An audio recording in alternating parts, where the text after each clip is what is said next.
नमस्कार दोस्तों, मेरे YouTube चैनल में आपका बहुत बहुत स्वागत है।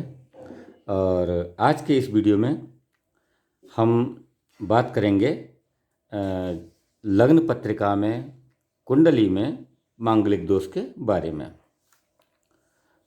तो मित्रों, मांगलिक दोष जैसा कि आप सभी जानते हैं कि जब भी हम वर वधू की लग्न पत्रिका के बारे में बात करते हैं अथवा किसी भी जातक की कुंडली के बारे में बात करते हैं तो ज़्यादातर यह बात सामने आती है कि पंडित जी, आप जो देखें कि ये पत्रिका मांगलिक है या नहीं।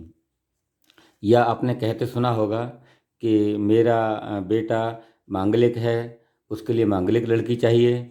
और कोई कहता है कि मेरी बेटी मांगलिक है, उसके लिए मांगलिक लड़का चाहिए। तो इस प्रकार की परिस्थितियां निर्मित होती हैं।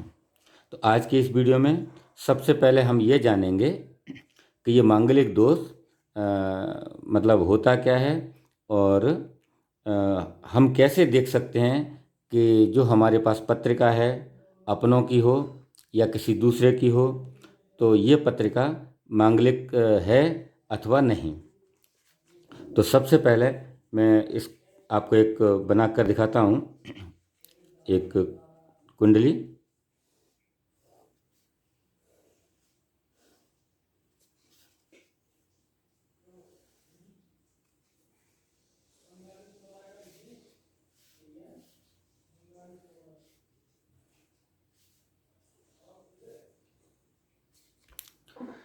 ये एक मैंने कुंडली बनाई है।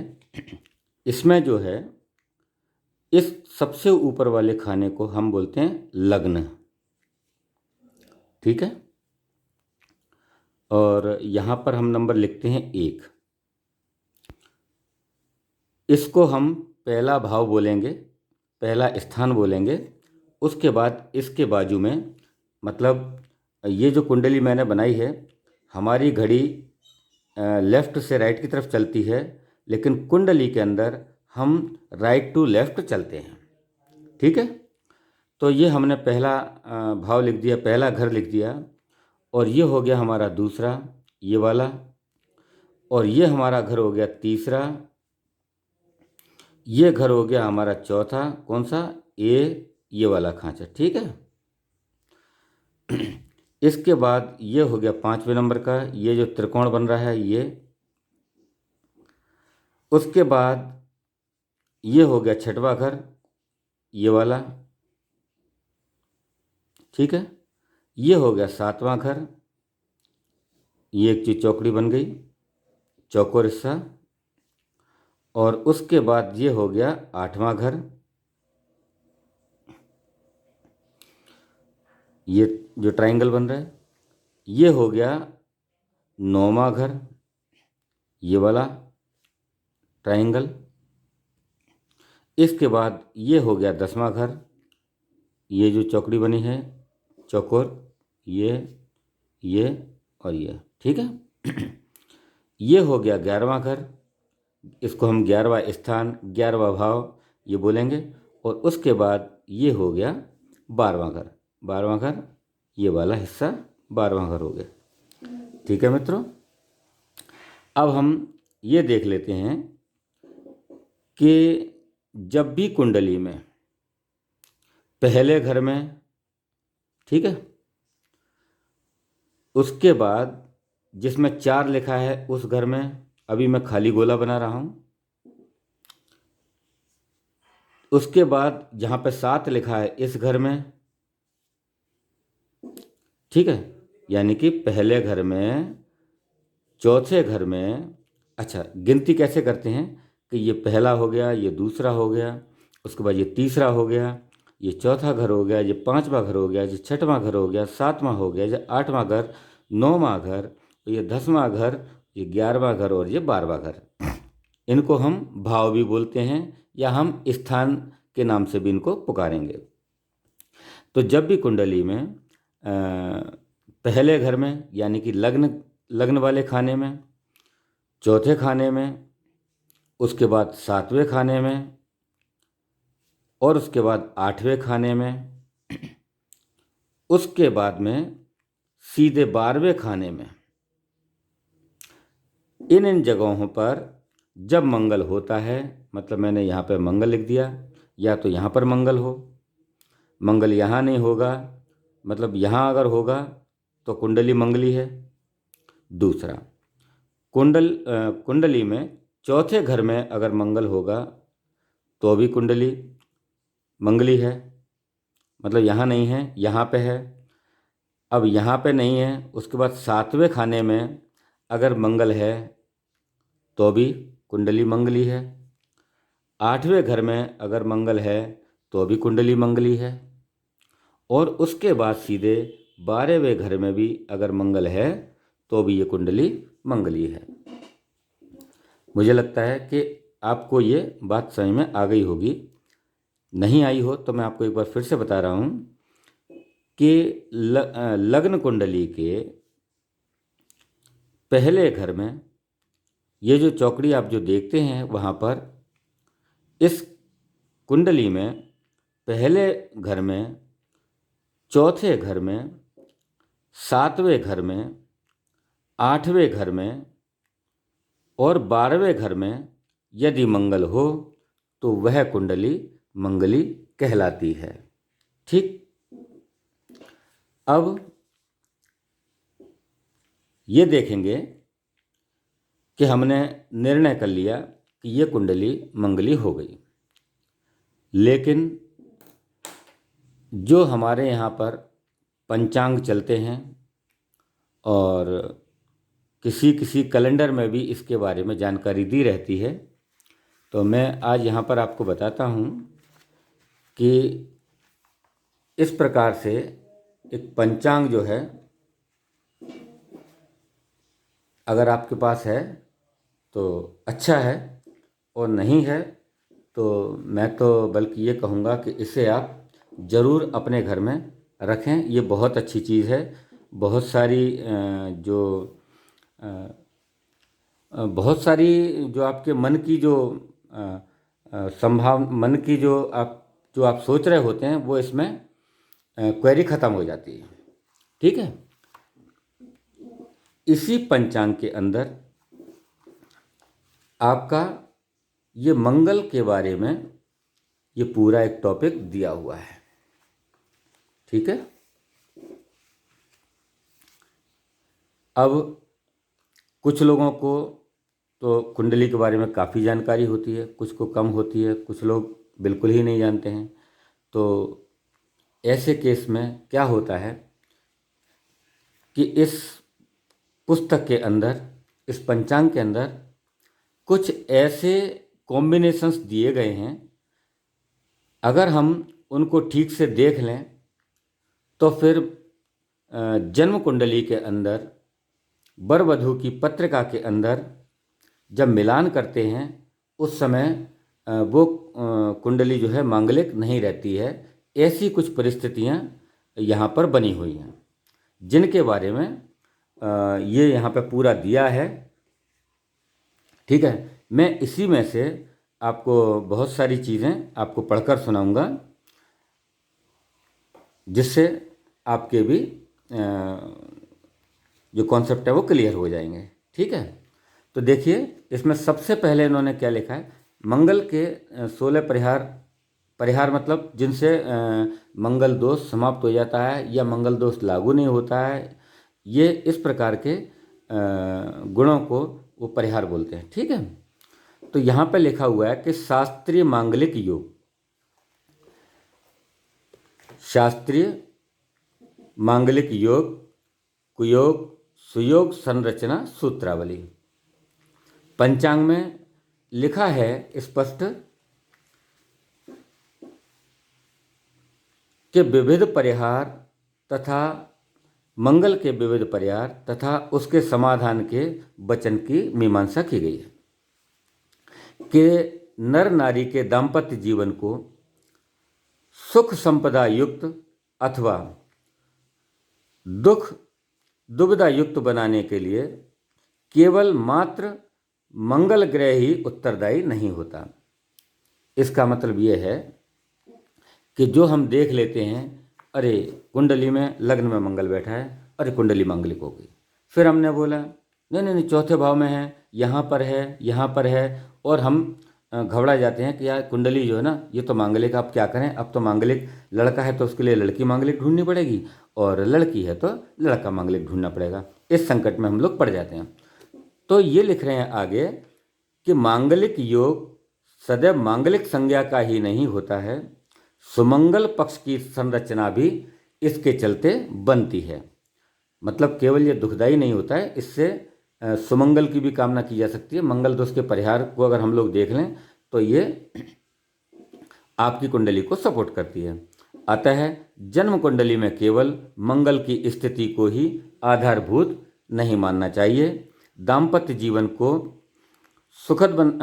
कष्ट दाम्पत्य जीवन को कष्टप्रद बनाने वाले शनि, राहु, केतु, सूर्य तथा शुक्र की भाव विषम स्थितियों की संरचना पर भी ध्यान देना चाहिए। सीधा सा अर्थ है कि केवल मंगल के आधार पर कुंडली मंगली नहीं हो सकती है, और उसको मानना भी नहीं चाहिए। उसके साथ साथ जो कुंडली को प्रभावित करते हैं, जिनमें शनि, राहु, केतु, सूर्य तथा शुक्र, इनकी स्थितियों को भी देख लेना चाहिए, उन पर ध्यान जरूर देना चाहिए। अब कुछ पॉइंट्स मैंने लिखे हैं। पहला यह है कि जब भी कुंडली में पहले, चौथे,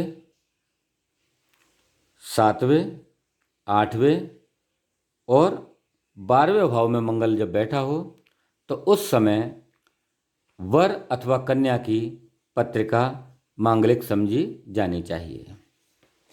यद्यपि मांगलिक को देखने के लिए लग्न कुंडली, चंद्र कुंडली और शुक्र कुंडली को भी देखा जाता है, अगर हमें ठीक से देखना है तो।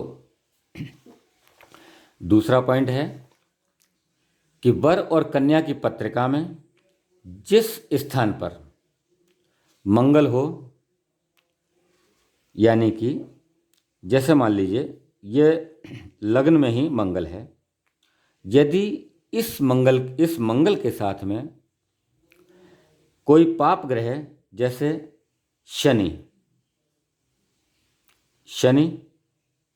अथवा राहु, ये दोनों बैठे हों या कोई एक साथ में बैठा हो, तो भी ऐसा माना जाता है कि मंगल दोष नहीं रहता है।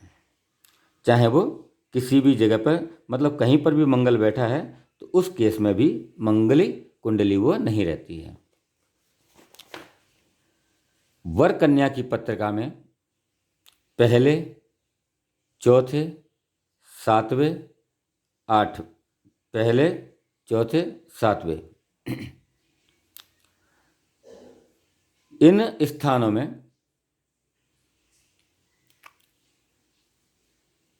पहले, चौथे, सातवें और आठवें अथवा केंद्र में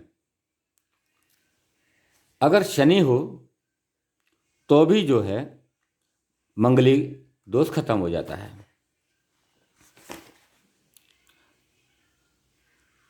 अगला है कि वर कन्या के जन्म कुंडली में अथवा चंद्र कुंडली में हमें मंगल की गणना करनी चाहिए। ऐसा भी कहते हैं कि मंगली हो तो मंगली के का विवाह मंगली लड़की के साथ में, अगर लड़की मंगली है तो मंगली लड़के के साथ में ही करना चाहिए, ऐसा शास्त्रों में प्रचलित है। वर कन्या मांगलिक वर्ग की संज्ञा में यह भी देखना चाहिए कि वह मंगली है भी या नहीं, इस पर ठीक से विचार कर लेना चाहिए। इनमें कुछ परिस्थितियां इस प्रकार भी बनती हैं जिन्हें हमें देखना चाहिए कि मंगल के ऊपर यदि गुरु की दृष्टि है, एक कुंडली में और बनाता हूं और आप इसे समझें।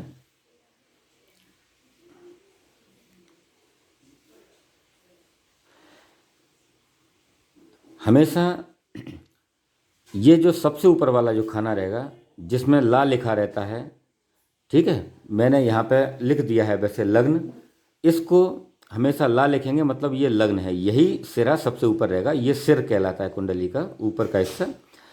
यदि इस यहाँ पे यहाँ पे यहाँ पे यहाँ पे यहाँ, ठीक है ना, कौन कौन से थे, पहला, चौथा, सातवां, आठवां और 12वां घर। यदि इन जगहों पर मंगल हो, जैसे मान लीजिए यहाँ पर मंगल है, एक उदाहरण के तौर पे मैंने यहाँ पे मांग लिया है, और या तो इसके साथ में गुरु हो, ठीक है, या फिर ये गुरु यहाँ पर हो, यानी कि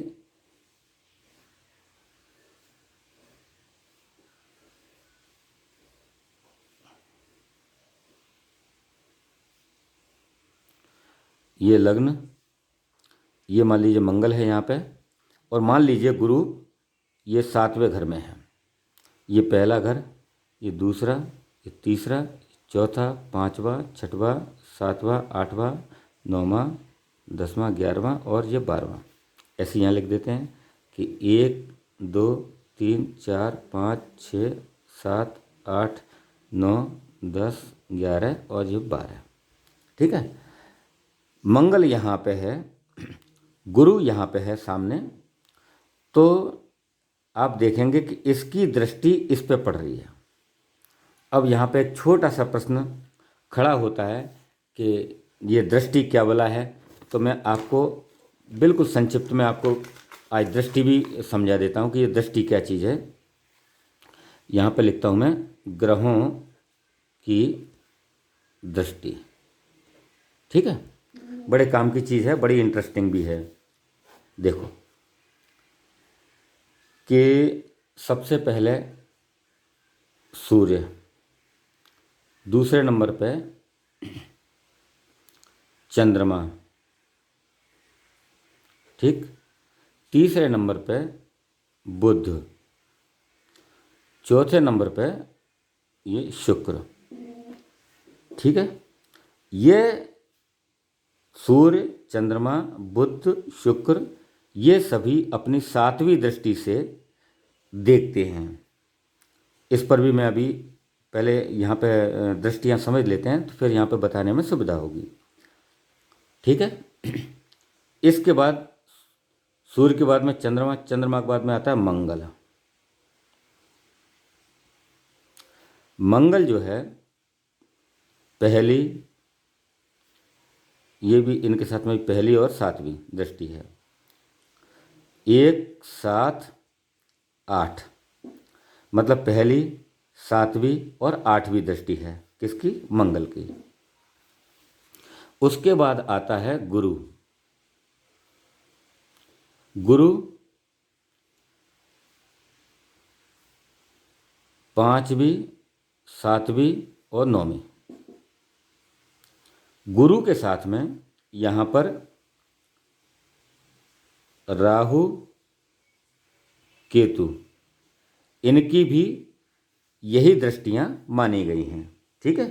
तो यहाँ पे क्या हो गया कि मंगल की 1 4 7 8, सूर्य, चंद्रमा, बुध, शुक्र की 1 और 7, राहु, केतु, गुरु, इन सब की 5वीं, 7वीं और 9वीं दृष्टि हो गई।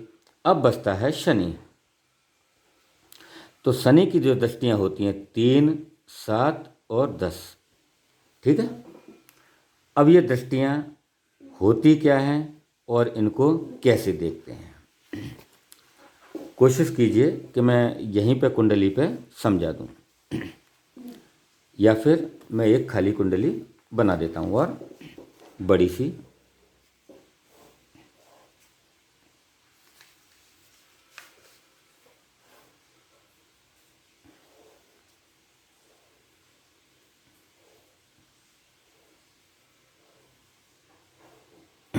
ठीक है, हमने यहाँ लिखा लग्न, इसको हमने नाम दिया 1, ये 2, ये 3, ये 4, ये 5, उसके बाद में 6 7 8, उसके बाद 9, 10, ठीक है, 11 और ये 12।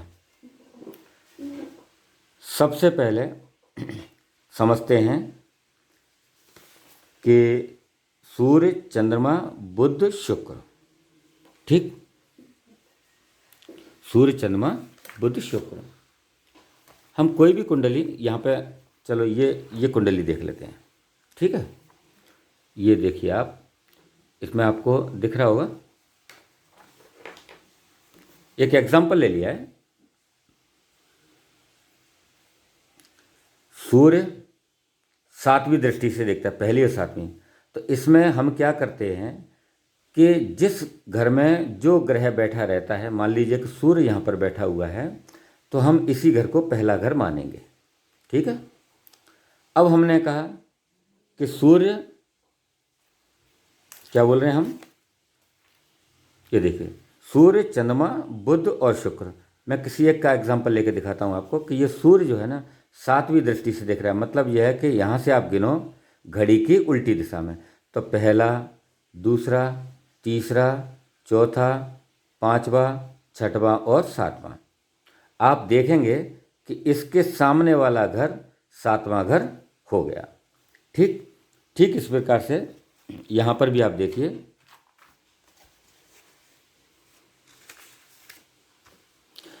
कि लग्न से ये 7वां घर हो गया। तो हमने क्या बोला कि एक तो ये अपने ही घर में देखेगा कहाँ क्या हो रहा है, दूसरा क्या देखेगा कि ये सामने 7वें वाले घर में देखेगा, ठीक है। कौन कौन, सूर्य, चंद्रमा, बुध, शुक्र। सूर्य, चंद्रमा, बुध, शुक्र, ये केवल जहाँ पर बैठे होंगे वहाँ से अपने सामने वाले घर को देखेंगे। क्लियर।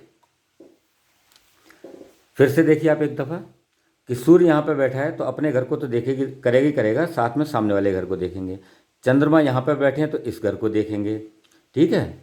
बुध यहाँ पर बैठे हैं तो इस घर को देखेंगे, ठीक है। और कौन सा, शुक्र, शुक्र भी यहीं पर बैठे हैं तो इस घर को देखेंगे।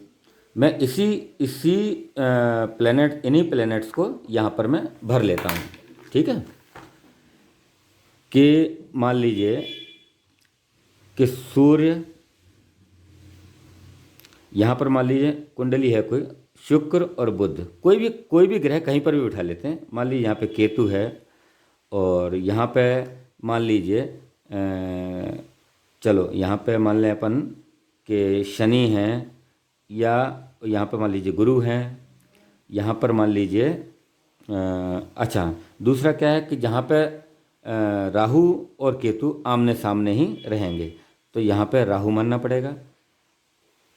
और मान लीजिए यहीं पर मंगल है। अब बचे कौन कौन से, चंद्रमा। चलो चंद्रमा हम मान लेते हैं यहाँ पे, ठीक है। और देखिए सूर्य हो गया, चंद्रमा हो गया, मंगल हो गया, बुध हो गया, बुध के बाद में गुरु हो गए, शुक्र हो गए और शनि हो गए, फिर राहु हो गए और केतु हो गए, ठीक है। अपन बारी बारी से बात कर लेते हैं। तो मैंने बताया था कि सबसे पहले सूर्य, चंद्रमा, शुक्र, बुध। सूर्य यहाँ देखेंगे, यहाँ से यहाँ देखेंगे, इसका सामना होगा यहाँ पे, ठीक है। यहाँ से गिन लो 1 2 3 4 5 6 7, तो यहाँ पे देखेंगे जहाँ पे 8 लिखा है। बुध भी यहीं देखेंगे। चंद्रमा यहाँ से देखेंगे पहले नंबर वाले घर को, ठीक। ये इनकी हो गई दूसरी स्थिति। क्या बनती है अपनी कि मंगल किस किस को देखता है, मंगल देखता है 1 7 8, सॉरी 4 7 8, 1 4 7 8, ठीक है। मतलब एक तो कॉमन ही है, अपन मतलब 4 7 8 ऐसा पकड़ लेते हैं। तो अब मंगल जो यहाँ पे बैठा है, ये मंगल यहाँ से कैसे गिनेंगे, तो 1 2 3 4, मतलब मंगल इस घर को देख रहा है, ठीक है ना। फिर 7वें घर को देख रहा है तो 1 2, उसको जहाँ पर बैठा हुआ ग्रह है उस जगह को 1 मानेंगे। तो 1 2 3 4 5 6 और ये 7, मतलब दूसरे वाले हिस्से को देख रहा है, और 8 मतलब यहाँ भी देख रहा है। ठीक है, तो ये हो गई मंगल की दृष्टि। उसके बाद में आते हैं गुरु। गुरु, राहु और केतु, ये 5, 7, 9 देखते हैं। तो मान लीजिए गुरु हमारा कहाँ पे बैठा है, ये बैठा है गुरु। तो यहाँ से गिनो कि 1 2 3 4 5, मतलब इस जगह को देख रहे हैं। ठीक है, अभी यहाँ पे क्या लिखा हुआ है इसको अभी नहीं देख, मतलब काउंट करेंगे, मतलब ये यहाँ से यहाँ देख रहे हैं। और ये हो गई 5वीं दृष्टि। 1 2 3 4 5 6 7, ये होगी इसकी 7वीं दृष्टि। और 1 2 3 4 5 6 7 8 और जो 9, ये हो गई इसकी 9वीं दृष्टि। ठीक है, इस प्रकार से ये गुरु 5वीं, ठीक है, 7वीं और 9वीं दृष्टि से देख रहे हैं। ठीक है, अब आते हैं राहु केतु, भी इसी क्रम में देखेंगे। राहु यहाँ से देखेंगे तो यहाँ 7 8 और 9, 7वीं देख ली और 9वीं देख ली। और 5वीं तो 1 2 3 4 5, मतलब 1 2, है ना, यानी कि पहला कौन सा देखा है इन्होंने, 1 2 3 4, सॉरी 1 2 3 4 5, ये 1 नंबर वाले को देखा है इन्होंने, ये 5वीं दृष्टि से। 7वीं दृष्टि इनकी हो गई ये, और 8 और ये 9वीं दृष्टि हो गई ये। कुल मिला के ये आपको एक स्क्रीनशॉट ले लेना तो पकड़ में आ जाएगा कि कौन कौन सी दृष्टियाँ होती हैं। अब 3 7 10, ये शनि की दृष्टि होती है। तो ठीक इसी प्रकार से शनि महाराज हमारे ये बैठे हैं, तो यहाँ से गिनेंगे 1 2 3, मतलब इस घर को देखेंगे तीसरी दृष्टि से। ठीक है, यहाँ पे शनि लिख देता हूँ, चलो, ये तीसरी दृष्टि से। फिर 3 के बाद में 7वीं दृष्टि से, 7वीं दृष्टि से ये देख रहे हैं, तो यहाँ भी शनि देख रहे हैं सामने। और 10वीं, तो ये 7वीं तो ये हो गई, 1 2 3 4 5 6 7 8 9 और ये 10, अपने पड़ोस वाले घर को भी देख रहे हैं। तो ये हो गई 10वीं दृष्टि शनि की। इस प्रकार से हम दृष्टि की बात कर लेते हैं। ठीक है, तो एक छोटा सा फोकस कर दिया इसमें। अब इसके बाद में आते हैं कि अगला क्या है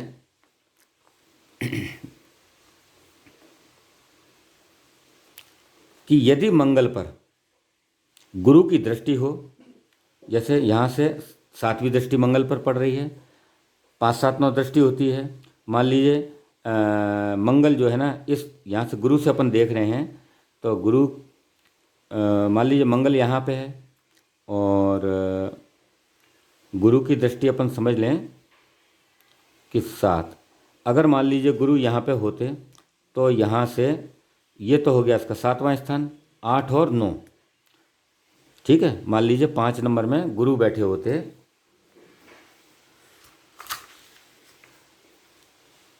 मान लीजिए कि गुरु की पोजीशन ये आ गई। ठीक है, तो हम देखेंगे कि मंगल के साथ इसका टाई अप है क्या, तो देखेंगे 1 2 3 4 5। ठीक है, 5वीं दृष्टि में कुछ भी नहीं है, 6वीं में कुछ नहीं है, 7वीं दृष्टि में कुछ नहीं है, 8वीं में कुछ भी नहीं है, और 9वीं दृष्टि, मतलब 5 7 9 होती है ना गुरु की, 5 7 9, तो ये 9वीं दृष्टि से मंगल को देख रहा है गुरु। इसका मतलब ये हुआ कि यहाँ पर मंगल दोष डिसॉल्व हो जाएगा, मंगल दोष समाप्त हो जाएगा। ठीक है, तो दृष्टि हो या फिर वो स्वयं उसके साथ में बैठे हों, जैसे मंगल के साथ में गुरु बैठे हैं, तो ये भी। अगली बात ये कही गई है इसमें कि अगर मेष राशि का मंगल हो, ठीक है, ये जो है यहाँ पे हमने लिखा था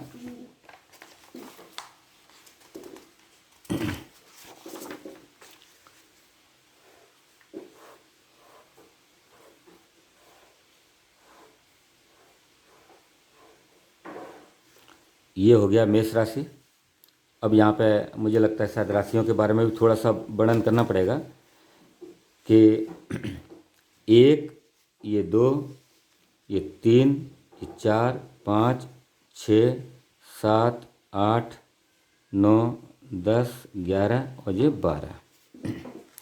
मैं 12 राशियाँ इसी नंबर से मैं फटाफट बता देता हूँ कि ये पहली जो है, पहली होती है मेष राशि, दूसरी वृष राशि, तीसरी मिथुन मिथुन राशि, चौथी कर्क राशि, ठीक है, पांचवी सिंह राशि, ठीक है, छठवीं कन्या राशि, सातवीं तुला राशि, आठवीं वृश्चिक राशि, नौवीं धनु राशि, 10वीं मकर राशि, 11वीं कुंभ राशि और 12वीं मीन राशि। ये 12 राशियाँ हो गई, ठीक है, ये हो गई राशियाँ, 12 राशियाँ। और इनके हम राशियों के स्वामी, अगर ये भी थोड़ा सा पता कर लें तो और ज़्यादा सुविधा होगी। तो यहाँ पे क्या है, कुछ राशियों को दो दो कुछ ग्रहों को दो दो राशियाँ मिली हुई हैं, ठीक है। मेष राशि का भी मंगल होता है स्वामी, और वृश्चिक राशि का भी मंगल होता है, ये दो राशियां, ठीक है। यानी कि मंगल की जो राशियां होती हैं वो पहली और आठवीं राशियां दो होती हैं। मंगल की पहली और आठवीं राशि दो होती हैं, ठीक है। दूसरा, इसको क्रम से लिख देंगे अभी, 2 मिनट रुक के। वृष राशि का स्वामी जो है शुक्र होता है, तो इधर तुला राशि का स्वामी भी शुक्र होता है। मिथुन राशि का स्वामी बुध होता है, तो कन्या राशि का स्वामी भी बुध होता है। कर्क का कोई दूसरा सहयोगी नहीं है, कर्क राशि का स्वामी चंद्रमा होता है। सिंह राशि का स्वामी सूर्य होता है। धनु राशि के स्वामी गुरु होते हैं। मकर राशि के स्वामी धनु राशि के स्वामी गुरु होते हैं, इधर मीन राशि के स्वामी गुरु होते हैं। मकर राशि के स्वामी शनि होते हैं और कुंभ राशि के स्वामी भी शनि होते हैं, बराबर। ये एक स्क्रीनशॉट ले लेंगे तो आपको समझ में आ जाएगी। अब मैं यहाँ बारी बारी से लिख देता हूँ कि सबसे पहले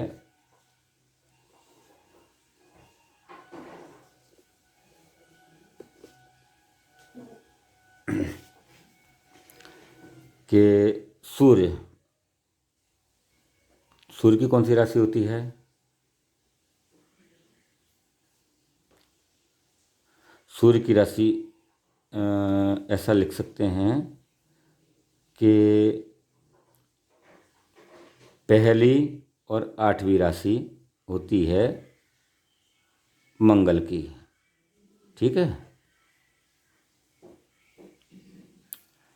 पहली और आठवीं राशि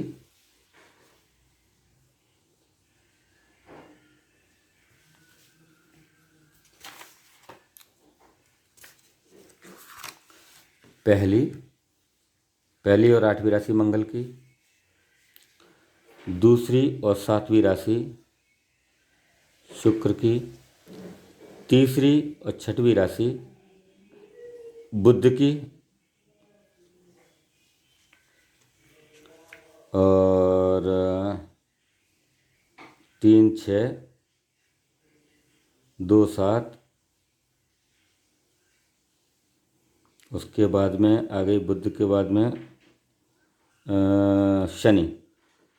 शनि की हो गई 10 और 11, शनि की राशियाँ हुई थी 9 और 12, गुरु की राशियाँ होती हैं। ठीक है, ये समझ में आ गई। अब यहाँ पर आसानी से आपको समझ में आएगी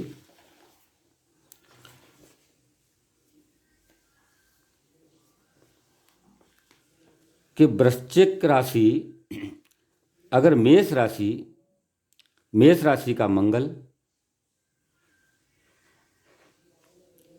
अथवा वृश्चिक राशि का मंगल चौथे भाव में, मतलब मेष राशि का मंगल लग्न में, ये मेष राशि है पहली, इसका लग्न में, और वृश्चिक राशि मतलब यहाँ पे 8वें नंबर की राशि लिखी होती, तो फिर जो है ना ये राशि मतलब वृश्चिक की हो जाती।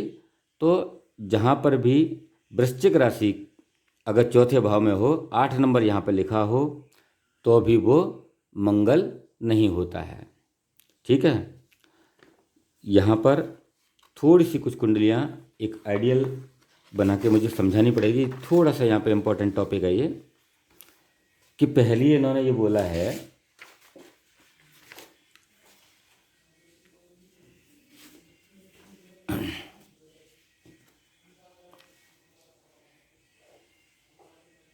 पहली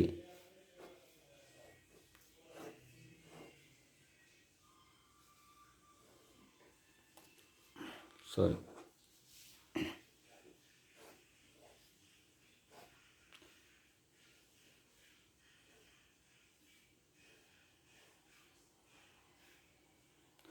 हाँ, ये कह रहे हैं कि यहाँ पे मेष राशि हो, यानी कि 1 नंबर लिखा हो, और इसमें अगर मंगल हो, तो इसमें बताया गया है कि वह मंगली नहीं होगा। लग्न में मेष राशि हो तो वहाँ पे मंगल हो। तो दूसरा इनका कहना ये है कि ये जो चौथा खाना है, ठीक है, इस चौथे खाने में देखो, ये तो 1 2 3 4 से चल रहे हैं। आपने देखा होगा कि लग्न में कोई भी एक नंबर लिखा रहता है।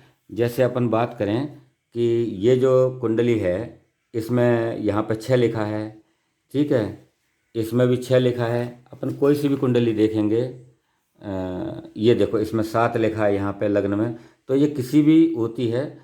कहने का मतलब ये है कि यहाँ पर अगर 8 नंबर लिखा होगा और उसके साथ में मंगल होगा, तो अभी वो उसको भी मंगली नहीं मानेंगे।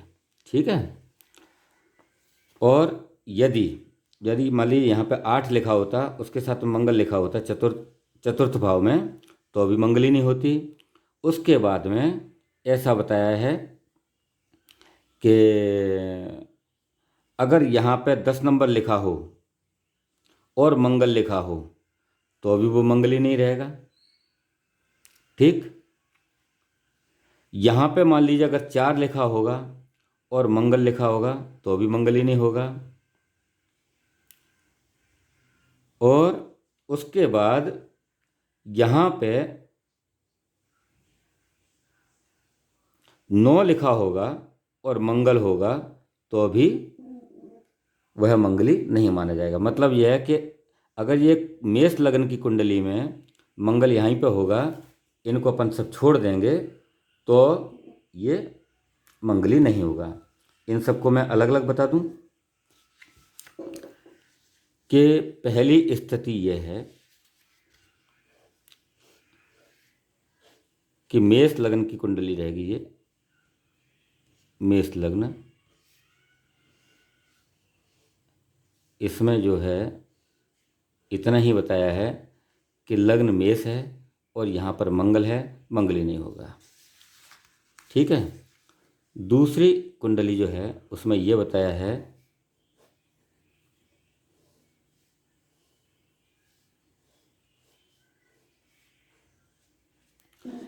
कि यहाँ पे मान लीजिए 8 लिखा होगा और मंगल लिखा होगा, तो भी वो कुंडली मतलब मंगली नहीं मानी जाएगी। मतलब ये चौथे घर में, ये चौथे नंबर का घर है, इसमें अगर 8 लिखा होगा, तो अब हम ये पता लगाएंगे कि यहाँ पे अगर 8 लिखा है तो ये लग्न कौन सी होगी। तो यहाँ से अपन गिनती कर लेंगे, 8 के बाद में 9 10 11 12 1 2 3 4 और 5, ठीक है, ये 6, उसके बाद ये 7। मतलब ये है कि सिंह लगन की कुंडली में ये 5 नंबर की कुंडली में 8 नंबर यहाँ पे आएगा, तो फिर ये मंगली नहीं होगा।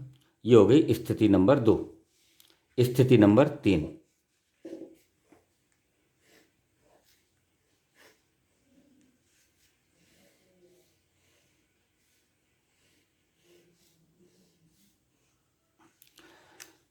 कि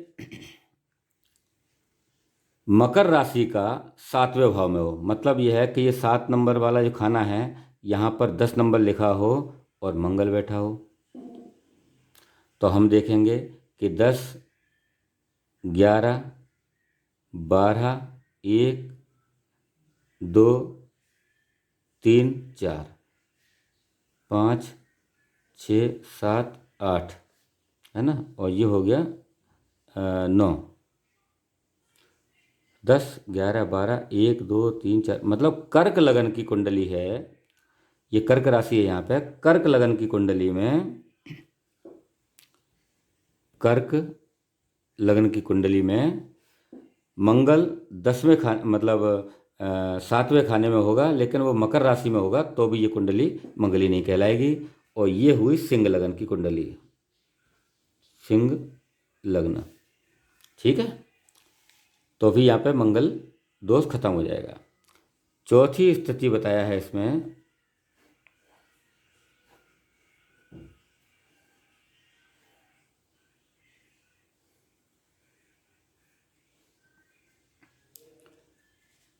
कि 8वें भाव में, मतलब यहाँ पे 4 नंबर लिखा हो और मंगल लिखा हो, तो कौन सी लग्न की कुंडली हो जाएगी? तो 4, इसके बाद ये हो गए 5, 6, 7, 8 और ये 9। ठीक है, ये 10, ये 11, ये 12 और ये 1 और ये 2, ये 3। मतलब ये हुआ कि ये 9 नंबर की कुंडली यानी कि धनु लग्न की कुंडली में अष्टम भाव में ये 8वें खाने में मंगल होगा, वहाँ पे कर्क राशि होगी, 4 नंबर होगा, तो भी वो कुंडली मंगली नहीं होगी। अगली स्थिति ये बनती है 5वें नंबर की।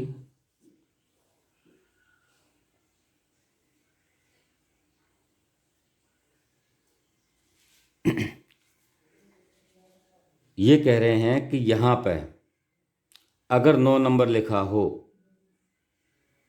और यहाँ पे मंगल हो तो ये बन जाएगी 9 के बाद ये हो जाएगा 10। मतलब ये हो गई मकर लगन की कुंडली, मकर लगन की कुंडली। 10, 11, 12, 1, 2, 3, 4, 5, 6, 7, 8। अगर यहाँ पे मकर लगन की कुंडली में 12वें स्थान में जो धनु राशि है उसमें अगर मंगल होगा तो भी ये कुंडली मंगली नहीं कहलाएगी। तो ये 5 स्थितियां बन गई हैं कि मेष लगन की कुंडली में, मेष लगन की कुंडली में अगर लग्न में मंगल हो, सिंह लगन की कुंडली में चौथे घर में मंगल हो, और धनु लगन की कुंडली में ये 8वें घर में मंगल हो, मकर लगन की कुंडली में ये 12वें घर में मंगल हो, कर्क लगन की कुंडली में ये 7वें घर में मंगल हो, तो ये जो है मंगली नहीं कहलाएंगे, ऐसा इसमें बताया है। ठीक, थोड़ा सा टॉपिक बड़ा है, आपको लग रहा होगा। यदि वर कन्या के मंगल की स्थिति बकरी, नीच, अस्त तथा शत्रु राशि की 1, 4, 7, 8, 12वें भाव में हो तथा गुरु शुक्र लग्न केंद्र में बलवान राशि संरचना के हों तो भी मंगल दोष नगण्य माना जाएगा।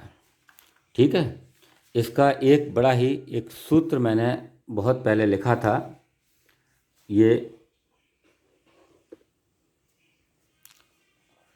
आप देख रहे होंगे कि चंद्र युक्तम गुरु युक्तम शनि युक्तम भौमयो दृष्टिपूर्ण मंदस्य भौम दोषो न विद्यते, अर्थात चंद्रमा से युक्त हो मंगल, गुरु से युक्त हो, शनि से युक्त हो, ठीक है, या फिर इनकी दृष्टि पड़ रही हो तो वो मंगली नहीं होता। ठीक है, नीचे लिखा है कि कर्क राशि का मंगल भी मंगली नहीं होता है, साथ में सूर्य शुक्र भी देख रहे हों तो भी मंगल नहीं होता है। इसके बाद में एक और वो आता है, इसमें थोड़ा सा ऊपर करना पड़ेगा इसको।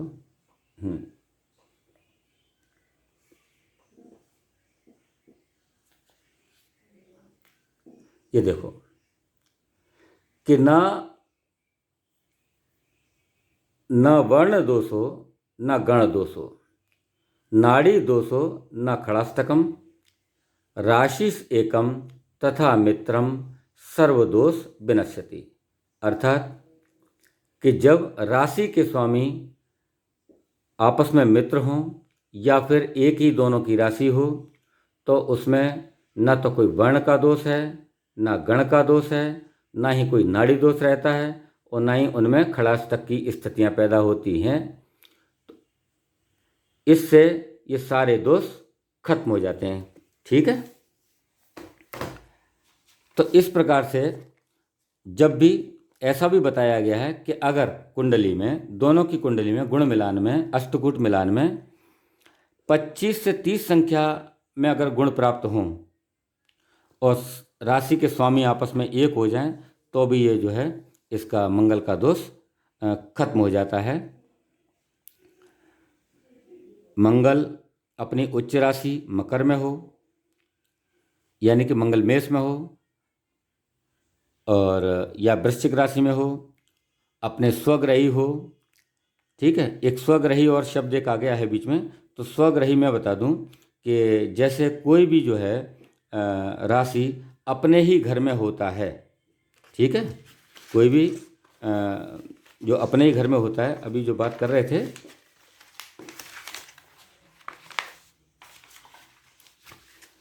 मतलब आप समझ लीजिए कि जैसे मेष राशि है तो मेष राशि में मंगल बैठा है तो अपने ही घर में बैठा है, इसको कहते हैं स्वग्रही, अपने ही घर में बैठना, तो वहाँ पर भी वो थोड़ा बलवान रहता है। ठीक है, और या फिर अपने ही नवमांश राशि वर्ग में हो या 3, 6, 10, 11 स्थान भाव में हो तो भी मंगल दोष नहीं रहता है। इस प्रकार से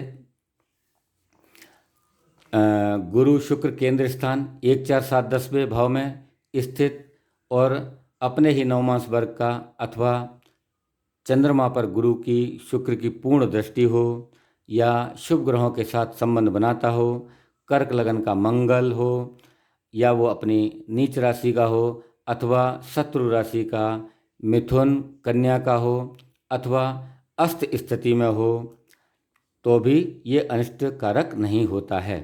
ऐसे कुछ गुण जो कुंडली में दिए हुए थे इस वीडियो के माध्यम से मैंने आपको बताए हैं।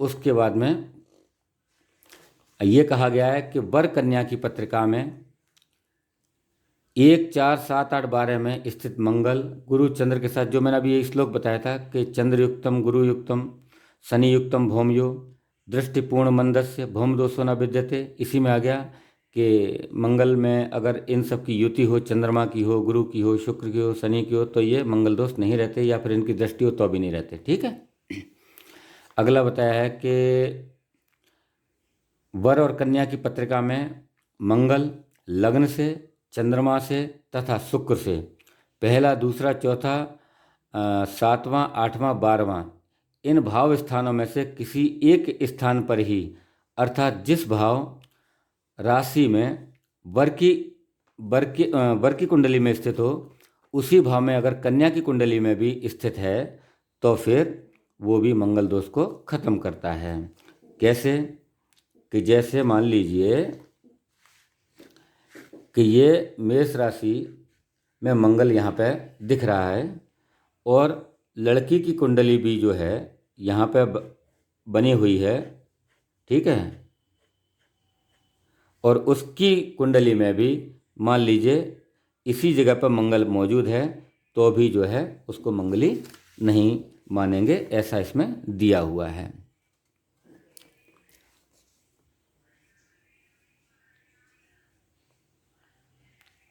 मंगल आदि अन्य तत्सम पाप ग्रहों के परिहार दोष निवारण हेतु एक सूत्र यह भी बनता है कि जो भाव अपने स्वामी से युक्त हो, यानी कि मान लीजिए मेष राशि है, वो स्वयं मंगल की राशि है, वो अपने ही मतलब ये जो वाला भाव है इसका स्वामी खुद मंगल है, तो अगर अपने ही स्वामी से युक्त हो या फिर उससे दृष्टि पड़ रही हो तो भी वो शुभ फल सूचक बनता है।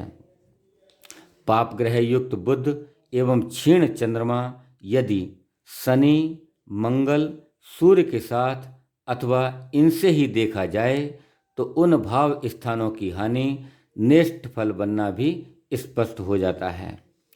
शुभ ग्रह बुध, गुरु, शुक्र सब प्रभावशील चंद्रमा से युक्त अथवा दुष्ट हों, उन भावों का प्रतिफल शुभ सूचक तथा माना गया है, शुभ सूचक माना गया है।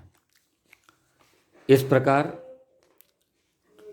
टोटल कहने की बात यह है कि केवल कुंडली में 1, 4, 7, 8, 12 स्थानों में यदि हमें मंगल दिखाई दे गया तो हमें उसको आधार मानकर केवल मंगली नहीं मान लेना चाहिए। ठीक है ना, कि हमने सोचा कि भाई पहले में मंगल है, यहाँ पर भी मंगल है, या फिर यहाँ पे मंगल है ना, ये चौथे स्थान में चौथे में मंगल है, यहाँ पर मंगल है, यहाँ भी मंगल है, इनमें से कहीं पर भी मंगल अगर होता है तो हमें उसको मंगली नहीं मान लेना चाहिए। जो हमने बातें डिस्कस की हैं, मतलब पहले घर में, चौथे घर में, 7वें घर में, 8वें घर में और 12वें घर में मंगल हो तो उसको मंगली नहीं समझ लेना चाहिए। हमें कुंडली के अन्य बातों पर भी ध्यान रखना चाहिए। तो दोस्तों, आज के वीडियो में बस इतना ही। हम इस वीडियो को और संक्षिप्त करके कुछ महत्वपूर्ण तथ्यों के साथ एक 2 या 3 मिनट में ही इसके मंगल के पूरे परिहार के बारे में बताने की कोशिश करेंगे अगले वीडियो में। तो दोस्तों, यह थी मंगल के कुंडली में मंगल दोष और उसका परिहार। आपको कैसा लगा हमारा वीडियो, आप हमें कमेंट बॉक्स में जाकर अवश्य लिखें। साथ ही आपको यदि ये वीडियो पसंद आया हो तो आप हमारे वीडियो को लाइक करें, शेयर करें, और आप हमारे चैनल पर नए हों तो हमारे चैनल को सब्सक्राइब अवश्य करें। धन्यवाद। जय श्री कृष्णा।